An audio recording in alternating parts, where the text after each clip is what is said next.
नमस्कार दोस्तों, जय श्री श्याम, राधे राधे। कैसे हो? बढ़िया होंगे ऐसी आशा करता हूँ। मैं जितेंद्र नेहरा आप सभी का आपके अपने इस डिजिटल प्लेटफॉर्म पर स्वागत करता हूँ, अभिनंदन करता हूँ।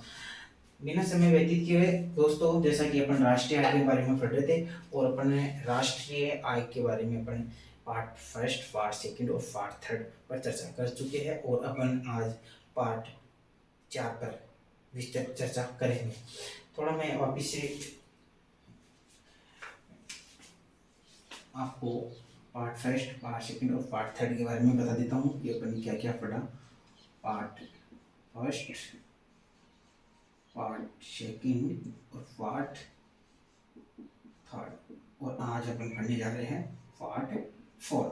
जैसा कि दोस्तों अपने पार्ट फर्स्ट में एनआई के राष्ट्रीय आय के बारे में, राष्ट्रीय आय का अपने इतिहास जाना और उसका अपने परिचय जाना, हिस्ट्री एंड इंट्रोडक्शन अपने राष्ट्रीय आय का इतिहास और परिचय पढ़ा। पार्ट 2 में अपने जीडीपी व एनडीपी के बारे में पढ़ा। पार्ट 3 में अपने जीएनपी व एनएनपी के बारे में पढ़ा और 4 के बारे में आज पढ़ेंगे। जिससे कि दोस्तों मैं आपको बता देता हूँ, अपने राष्ट्रीय आय के इतिहास और परिचय में ये जाना था कि सर्वप्रथम राष्ट्रीय आय की गणना दादा भाई नौरोजी ने 1868 में की थी। उन्होंने प्रति व्यक्ति आय 20 रुपये बताई थी उस समय। और ब्रिटिश रूल इन इंडिया दादा भाई नौरोजी की एक पुस्तक थी। और the grand old man of India दादा भाई नौरोजी को जाना जाता है। उसके बाद में अपनी जाना कि 1925 के दौरान राष्ट्रीय आय की गणना अन्य वैज्ञानिक द्वारा वैज्ञानिक पद्धति से की गई। फिर 1949 में राष्ट्रीय आय समिति की स्थापना की गई।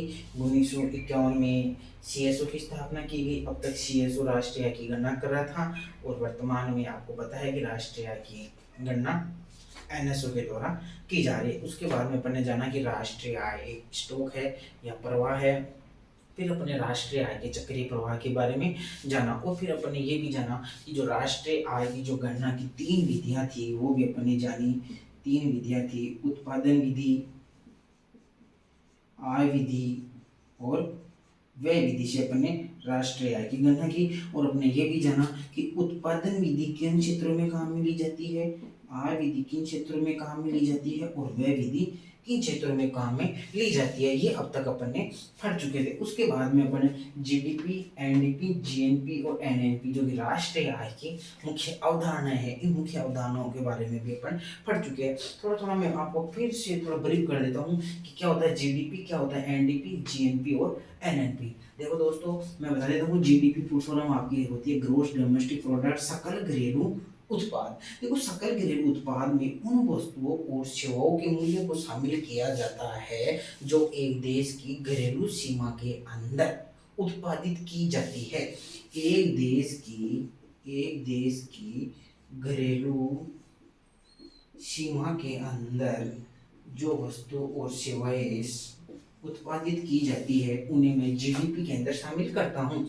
फिर मैंने ये भी बताया था कि आप जीडीपी, एनडीपी, जीएनपी व एनएनपी की एक श्रृंखला बनाइए। इस श्रृंखला को याद रखिए और उस श्रृंखला से अपन पूरा हल कर लेंगे। जीडीपी, एनडीपी, जीएनपी और एनएनपी।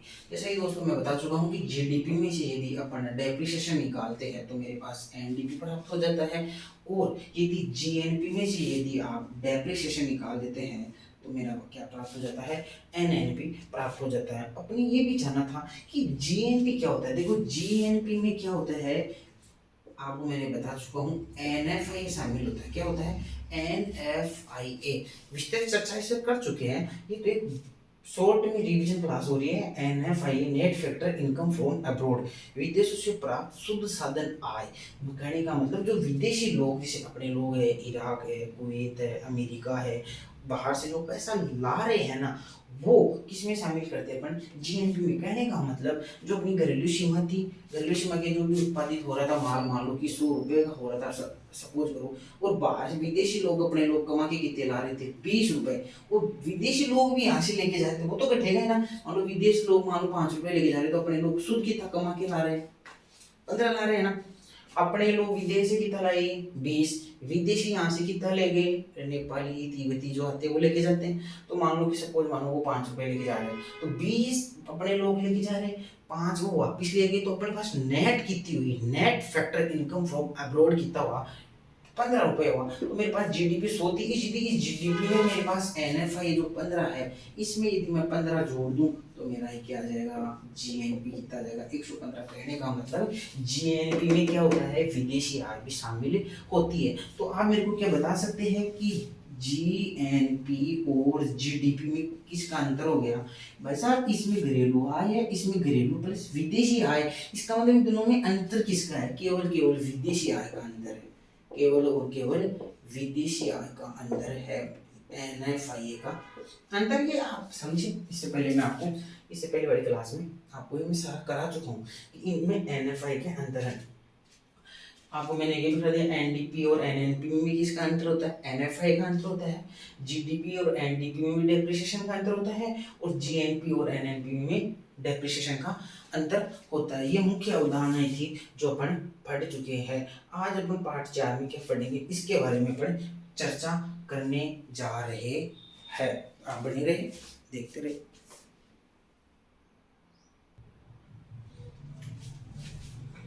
तो दोस्तों अपन अब राष्ट्रीय आय के मुख्य तथ्य देखेंगे, मुख्य बातें देखेंगे, और उसमें अपन ये देखेंगे कि राष्ट्रीय आय में किन वस्तुओं और किन सेवाओं को शामिल नहीं किया जाता है। तो कुछ पॉइंट्स है, 5 पॉइंट है, शॉर्ट ही वीडियो बनेगा लगभग।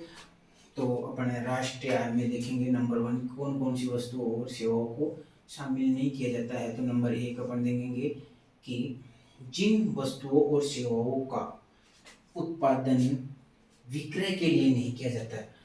वापिस देखेंगे, जिन वस्तुओं और सेवाओं का उत्पादन विक्रय के लिए नहीं किया जाता है, अर्थात जो वस्तु और सेवाएं विक्रय योग्य नहीं है। कहने का मतलब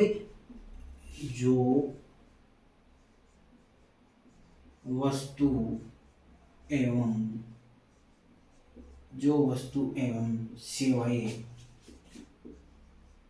विक्रय योग्य नहीं है, जैसे कि जो वस्तु और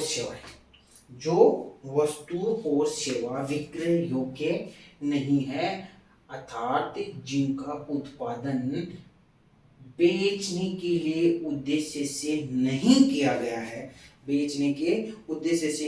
गया है, उन वस्तुओं को और सेवाओं को अपने राष्ट्रीय आय में शामिल नहीं करते हैं। आपको सर समझ में नहीं आया तो देखो अब इनके अपन जैसे उदाहरण लेंगे तो आपको पूरा समझ में आ जाएगा कि जैसे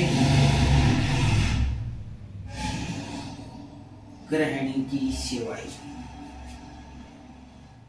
जैसे कि खाना बनाना,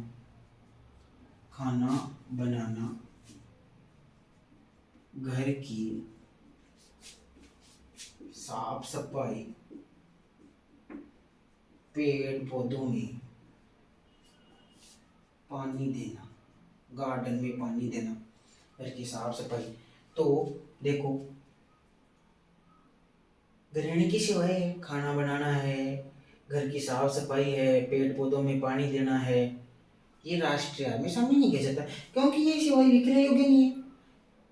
यदि इन्हीं को कोई व्यक्ति किसी दूसरे ऑफिस में जाके काम करता तो वहां पर बताओ इनका पैसा लेता नहीं लेता, बिल्कुल लेता। लेकिन जो घर की सफाई है जिनका उद्देश्य विक्रय योग्य नहीं है, वो वस्तुएं या जिनका उत्पादन विक्रय के लिए नहीं हुआ है, जो बेचने योग्य नहीं है, जिनका उत्पादन बेचने के लिए नहीं किया गया है, ऐसी सेवाएं खाना बनाना है, घर की साफ सफाई है, पेड़ पौधों में पानी है, और जैसे घर का रंग रोगन है, अध्यापक द्वारा अपने बच्चों को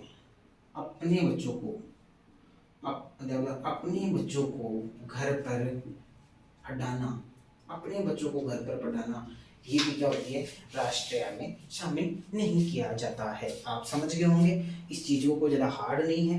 लेकिन एक नोट आता है कि किसान द्वारा भरण पोषण मतलब पेट भरने के लिए, कमाने के लिए, भरण पोषण के लिए खाद्यान्न का उत्पादन एनआई में शामिल किया जाता है। बात समझ में आ गई होगी। किसान के द्वारा भरण पोषण के लिए जो खाद्यान्न उत्पादन किया जाता है वो आपका राष्ट्रीय आय में शामिल किया जाता है। ये एक नोट है, ये आप इसको नोट कर ले और ये आप पढ़ ले। नंबर 2 पर देखेंगे कि राष्ट्रीय आय में और किन किन वस्तुओं और सेवाओं को शामिल किया जाता है और कौन किन किन वस्तुओं और सेवाओं को शामिल नहीं किया जाता है। जैसे कि अवैध क्रियाएं इलीगल एक्टिविटीज, जैसे कि अवैध क्रियाएं जैसे चोरी, डकैती, लूटपाट आदि क्रियाओं से आय जो होती है उसको अपन राष्ट्रीय आय में शामिल नहीं करते हैं, क्योंकि उनमें किसी भी प्रकार का उत्पादन नहीं हुआ है। तो इलीगल एक्टिविटीज, चोरी, डकैती, लूटपाट आदि क्रियाएं से जो भी आय होती है उसको अपन एनआई में शामिल नहीं करते हैं। यहाँ तक आशा करता हूँ समझ में आ रहा होगा। नंबर 3 देखते हैं, वित्तीय प्रपत्रों का लेन देन। वित्तीय प्रपत्रों का लेन देन जैसे कि बॉन्ड, शेयर, डिबेंचर आदि ईटीसी आदि प्रपत्रों का जो लेन देन होता है उसको भी अपन राष्ट्रीय आय में शामिल नहीं करते हैं। क्यों? क्योंकि इसमें केवल और केवल स्वामित्व का ट्रांसफर होता है, किसी प्रकार का उत्पादन नहीं होता है। क्यों शामिल नहीं करते? क्योंकि केवल स्वामित्व है। क्योंकि केवल स्वामित्व का क्या होता है? हस्तांतरण होता है। स्वामित्व यानी आज ये वस्तु मेरी थी, कल किसी और की हो गई और किसी के नाम हो गई, इसलिए इन वस्तु, बॉन्ड, शेयर, डिबेंचर को भी राष्ट्रीय आय में शामिल नहीं किया जाता है। अगली क्लास में वो स्पेशल क्लास होगी उसमें समझाऊंगा मैं आपको बॉन्ड क्या होते हैं, शेयर क्या होते हैं, डिबेंचर क्या होते हैं, कैसे ये शेयर मार्केट में काम करते हैं। प्राइमरी मार्केट पढ़ेंगे, सेकेंडरी मार्केट पढ़ेंगे, शेयर के बारे में पढ़ेंगे, सारा विस्तृत से चर्चा करने वाले हैं। लेकिन अभी तक अपन जो वित्तीय प्रपत्रों का लेन देन है उसको अपन राष्ट्रीय आय में शामिल नहीं करते हैं। अपन और देखेंगे राष्ट्रीय आय में क्या क्या शामिल नहीं किया जाता है। तो अपन देखेंगे हस्तांतरण भुगतान करने का मतलब ट्रांसफर पेमेंट को भी अपन राष्ट्रीय आय में शामिल नहीं करते। ट्रांसफर पेमेंट कैसे? जो केवल ट्रांसफर हो जाता है, जैसे कि आप समझ जाएंगे, जैसे कि पेंशन होती है, वृद्धावस्था पेंशन,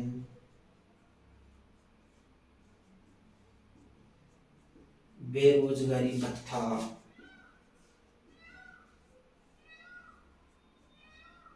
आदि को भी अपन एनआई में शामिल नहीं करते हैं। आप समझ गए होंगे पेंशन क्या होती है।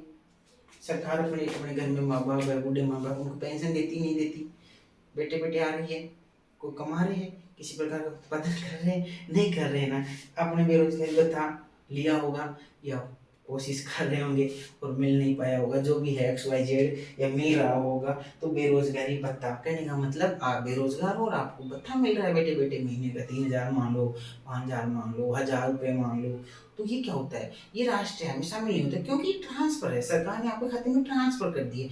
आप किसी प्रकार का कोई काम नहीं कर रहे हो, फिर भी आपकी सरकार ने आपके खाते में ट्रांसफर कर दिए। तो ट्रांसफर पेमेंट है, वृद्धावस्था पेंशन है, इनको अपन राष्ट्रीय आय में शामिल नहीं करते हैं, बिकॉज ये क्या है? ट्रांसफर पेमेंट है। तो इनको भी अपन क्या हुए? राष्ट्रीय आय में शामिल नहीं करते हैं। कोई दिक्कत? अगला पॉइंट अपन लेते हैं कि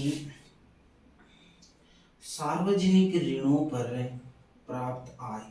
सार्वजनिक ऋणों पर प्राप्त आय, सार्वजनिक ऋणों पर प्राप्त आय को राष्ट्रीय आय में शामिल किया जाएगा या नहीं किया जाएगा? वही है, इंटरेस्ट आ रहा है, किसी प्रकार का उत्पादन नहीं हो रहा है, तो राष्ट्रीय आय में शामिल नहीं करेंगे। लेकिन दोस्तों मैं बता देना चाहता हूँ, अपन एनआई के आगे एक नया चैप्टर इसी चैप्टर में पढ़ेंगे, जैसे अपन राष्ट्रीय आय निकालेंगे, पर कैपिटा इनकम निकालेंगे, अपन डीआई निकालेंगे, अपन पीआई भी ज्ञात करेंगे। जो पर्सनल इनकम होता है, तो पर्सनल इनकम क्या होती है? जो व्यक्ति के जेब में आ गया वो व्यक्ति क्या होती है? पीआई होती है। अब जैसे कि अब आपने कहा कि सर पेंशन है या ट्रांसफर पेमेंट है, वृद्धावस्था है, पेंशन है, बेरोजगारी भत्ता है, उसको अपन राष्ट्रीय आय में शामिल नहीं करते। लेकिन जब पीआई की बात की जाएगी, पर्सनल इनकम की बात की जाएगी, तो उसको उसको राष्ट्रीय पर्सनल इनकम में शामिल किया जाएगा। क्यों? बिकॉज जो उसकी जेब में आ गई, मेरी व्यक्तिगत तो है ना इनकम, मेरा पैसा है, मेरे पास आया है 3,000 रुपये है, मेरे काम में लूंगा ना कुछ, मेरा इनकम है, मेरे अकाउंट में डिपॉजिट है, इसका मतलब पर्सनल इनकम है वो क्या होगी? पर्सनल इनकम में सॉरी पर्सनल इनकम में मेरी मेरी ट्रांसफर पेमेंट, वृद्धावस्था पेंशन, बेरोजगारी भत्ता जो भी है वो पीआई में शामिल होंगे। और मैं इसी बात कर रहा था कि सार्वजनिक ऋणों पर प्राप्त ब्याज या सार्वजनिक ऋणों पर प्राप्त आय को राष्ट्रीय आय में एनआई में शामिल नहीं करते, लेकिन एक अपना पढ़ेंगे आगे पीआई, व्यक्तिगत आय में इसको अपन शामिल करते हैं। इसके आगे अपन देखेंगे लास्ट है कि जैसे स्टॉक होता है, स्टॉक में वृद्धि राष्ट्रीय आय में शामिल करेंगे नहीं करेंगे? तो देखो दोस्तों मैं बता देना चाहता हूँ कि स्टॉक स्टॉक स्टॉक होता है क्या, पहले तो ये बता दो। स्टॉक है, इन्वेंट्रीज है, हिंदी में कई नाम है, रहतिया है। होता क्या है? जो माल वर्ष के अंत में विक्रय नहीं हो पाता है, मतलब कि अपने पास दुकान में बच जाता है, जब अपना अकाउंट्स बनाते हैं, जब अपने पास माल बच जाता है तो वो मेरा होता है स्टॉक।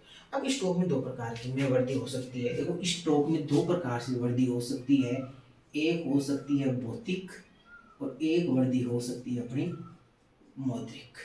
स्टॉक में वृद्धि दो प्रकार से हो सकती है, भौतिक और मौद्रिक। अपन पढ़ रहे हैं कि ये राष्ट्रीय आय में शामिल होगा या नहीं होगा, तो स्टॉक में वृद्धि राष्ट्रीय आय में शामिल होगा। भौतिक वृद्धि कैसे? जैसे कि आपके वर्ष के अंत में आपके पास कितने 10 थे, मान लो कि 10 आपके पास 10 मान लो कि एसी थी, एसी। अब वो क्या हुआ, 10 एसी कितनी हो गई, अपने देखा कि 12 एसी हो गई, तो भौतिक वृद्धि हो गई, एसी में 10 की जगह 12 हो गई, और आ गया स्टॉक में और माल आ गया, कुछ भी मान लो 12 एसी हो गई। तो बताओ 12 एसी हो गई, तो मान लो एक एसी 40,000 की थी, 40,000 की थी, तो बताओ ये कितने का हो गया? 4 लाख का हो गया। और ये कितने का हो गया? 480 का हो गया क्या? तो ये बताओ शामिल होगा नहीं होगा? आराम से होगा, शामिल होगा। और मौद्रिक क्या होती है? जैसे कि मान लो कि 10 एसी अपनी है, ओके, और एक एसी का आपने कितना था? 40,000 रुपये था। अब वही 10 एसी है, मान लो इस एक एसी का मान लो कि 50,000 रुपये हो जाए, तो बताओ अब कितना हो गया? 5 जो भी है 5 लाख हो गया, ठीक है। और यहाँ कितना था? 4 लाख था, तो 5 लाख हो गया। तो ये भी राष्ट्रीय आय में क्या हुआ? शामिल होगा। आशा करता हूँ यहाँ पे समझ में आ गया होगा। अब हम वापस से देखते हैं कि राष्ट्रीय आय में किन वस्तुओं और सेवाओं को शामिल करते हैं और किन वस्तुओं और सेवाओं को शामिल नहीं करते। तो दोस्तों मैं बता चुका हूँ आपको कि अब वो बता चुका हूँ कि गृहिणी की सेवाएं, खाना बनाना, घर की साफ सफाई, पेड़ पौधों में पानी देना आदि राष्ट्रीय आय में शामिल नहीं किया जाता है। ट्रांसफर पेमेंट थे, उनको भी अपन राष्ट्रीय आय में शामिल नहीं करते। चोरी डकैती आदि का जो माल था उसको भी अपन राष्ट्रीय आय में शामिल नहीं करते। वित्तीय प्रपत्रों का लेन देन है, बॉन्ड्स है, डिबेंचर आदि का भी राष्ट्रीय आय में शामिल नहीं करते, क्योंकि केवल स्वामित्व का ट्रांसफर है, किसी प्रकार का उत्पादन नहीं होता है। और अपन देखा हस्तांतरण भुगतान है, इनको भी अपन राष्ट्रीय आय में शामिल नहीं करते। और एक अपने देखा सार्वजनिक ऋणों पर प्राप्त आय, सार्वजनिक ऋणों पर प्राप्त आय को भी अपन राष्ट्रीय आय में शामिल नहीं करते। 5 पॉइंट अपने हो गए थे, स्टॉक वाला अपना 6 पॉइंट अपने अब तक के कवर किए। एक 7वां पॉइंट और रह गया जो मैं बता देना चाहता हूँ कि आपने सुना होगा काली घटी काला शीशा, काली घटी काला शीशा। तो उसी पर एक याद है, पुरानी घड़ी, पुरानी घड़ी, पुराना मकान, पुराना फर्नीचर आदि इत्यादि कुछ भी हो सकते हैं। पुरानी जो चीज है बताओ वो राष्ट्रीय आय में शामिल होगी नहीं होगी? मैंने एक गाड़ी खरीदी थी, ओके, अब मैं उस गाड़ी को सेल कर रहा हूँ, मेरे पास पैसे आ रहे, बताओ राष्ट्रीय आय में शामिल होगा या नहीं होगा? तो देखो आप बताओ कि यस या नो। मैं बता देता हूँ, देखो राष्ट्रीय आय में पुरानी गाड़ी पुरानी गाड़ी पुराना मकान, पुराना फर्नीचर, कुछ भी पुरानी चीज है, उनका यदि अपन आवाज सेल कर रहे हैं तो वो राष्ट्रीय आय में शामिल नहीं होगा। क्यों नहीं होगा सर? ये क्या चक्कर हुआ?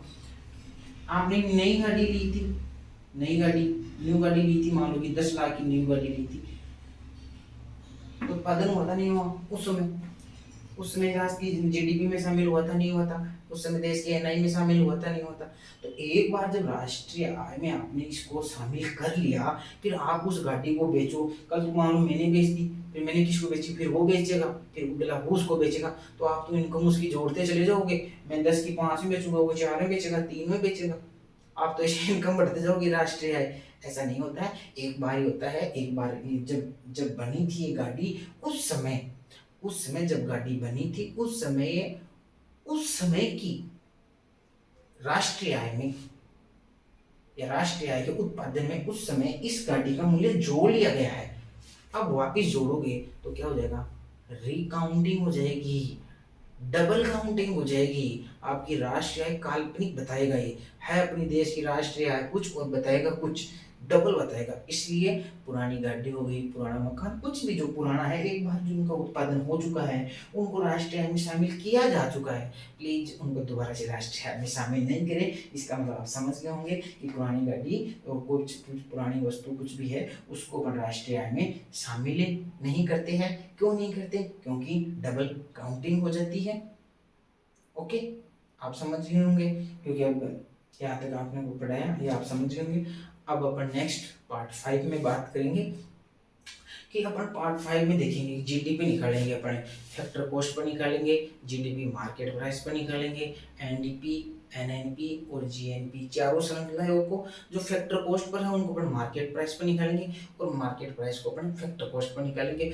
काफी इजी चैप्टर होने वाला है, मैं कह रहा हूँ, आप ध्यान लगा के पढ़ते रहो, कोई दिक्कत नहीं है कि एकदम क्लियर। 5 क्वेश्चन आए चाहे एग्जाम में 7 क्वेश्चन आए, भले ही अपने नेशनल लेवल से लेके स्टेट लेवल से, चाहे नेट जेआरएफ हो, यूपीएससी हो, आरएएस हो, टीजीटी हो, पीजीटी हो, अकाउंटेंट हो, एसआई हो, कोई भी स्टेटिकल ऑफिसर एग्जाम, प्रोफेसर हो, लेक्चरर हो, किसी प्रकार की कोई भी एग्जाम होगी, ये चैप्टर बड़ा ही इंपॉर्टेंट होने वाला है, बड़ा ही डेप्थ में समझाया जाएगा, एक एक चीजों पर एनालिसिस होने वाला है। यहाँ पर घबराने की कोई आवश्यकता नहीं है, यहाँ पर नो टाइम पास, नो बकवास, सीधा सीधा पॉइंट पर बात होने वाली है। तो आप नीडी है, जरूरतमंद है, बेरोजगार है और अपने घर वालों के सपने साकार करना चाहते हैं और जल्दी से जल्दी सर्विस प्राप्त करना चाहते हैं, तो मैं आपके लिए मेरी शुभकामनाएं इस डिजिटल प्लेटफॉर्म के माध्यम से प्रेषित करता हूँ, भेजता हूँ। दोस्तों आप जुड़े रहे और अपना सब्सक्राइब करके आप अपने भाई को आशीर्वाद देते रहे, जुड़ते रहे, आपको बहुत कुछ मिलने वाला है। अभी जुड़े रहे, जब तब तक के लिए आप इनको नोट्स बनाइए, इनको नोट्स उतारिए, फिर अपन नेक्स्ट वापिस नेक्स्ट पॉइंट पर नेक्स्ट पार्ट में मिलते हैं। तब तक के लिए बाय, अलविदा। Okay, thank you.